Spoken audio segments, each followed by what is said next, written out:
그러면 이제 성인아이 강의, 의존형 성인아이 강의. 오늘이 네 번째죠. 네 번째 맞나요? 네. 그죠? 네 번째 강의. 지난주에는 어떤 얘기를 해드렸냐면, 강한 위씨를 어떻게 우리가 다룰 거냐. 이게 주제였죠.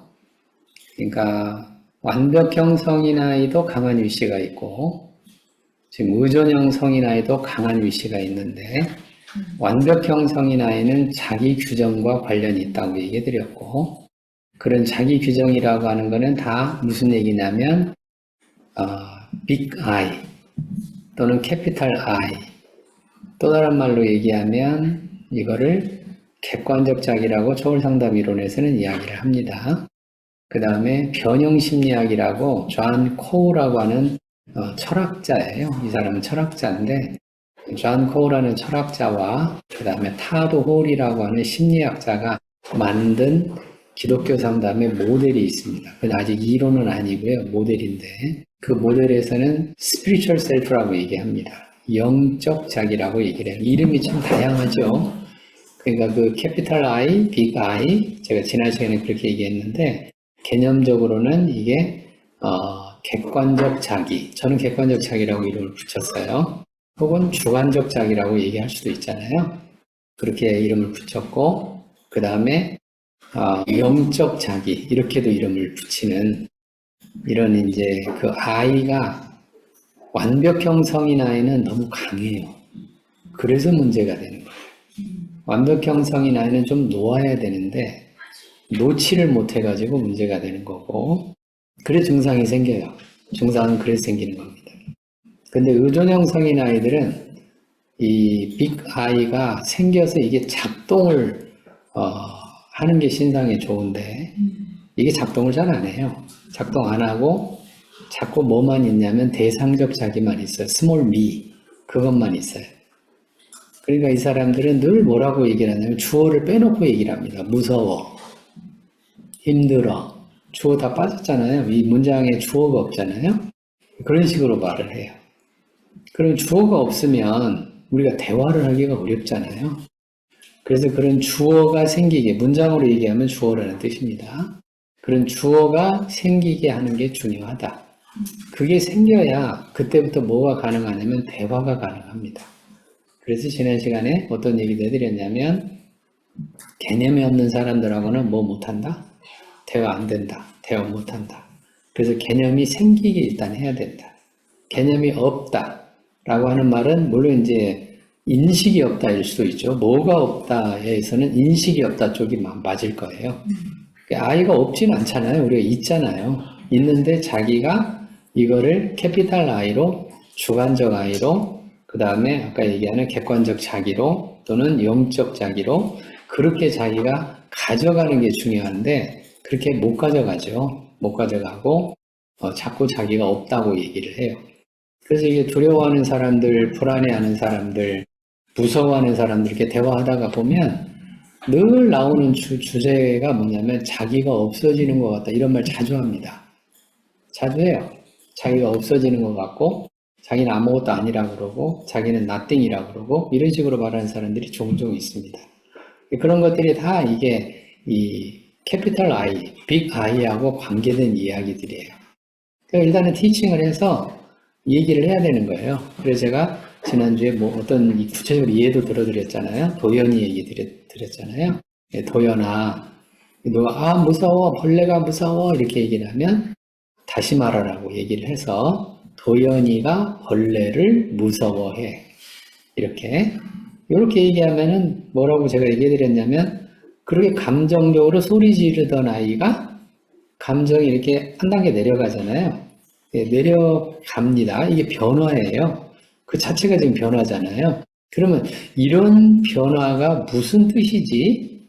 이거를 이제 상담자들은 인식하고 알고 깨닫고 그래서 그거를 레버리지로 활용할 필요가 있죠. 내담자의 위시를 조절하는 데 있어서 레버리지잖아요. 뭔가 내담자한테 변화가 생기면 그 생긴 변화는 언제나 상담자가 활용할 수 있는 것들이에요. 그러니까 상담자들은 내담자에게 작은 변화가 생겼더라도 그 작은 변화를 주의 깊게 놓치지 않고 그거를 파악하고 이해해서 그거를 어떻게 활용할 것인가.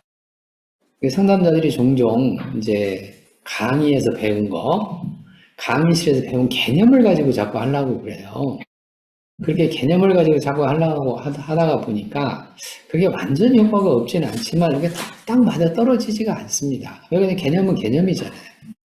그 개념이 실제하고에는 상당히 괴리가 있고 거리가 있는데 이 차이를 인식을 못하면 강의실에 배운 것만 가지고 하려고 해요.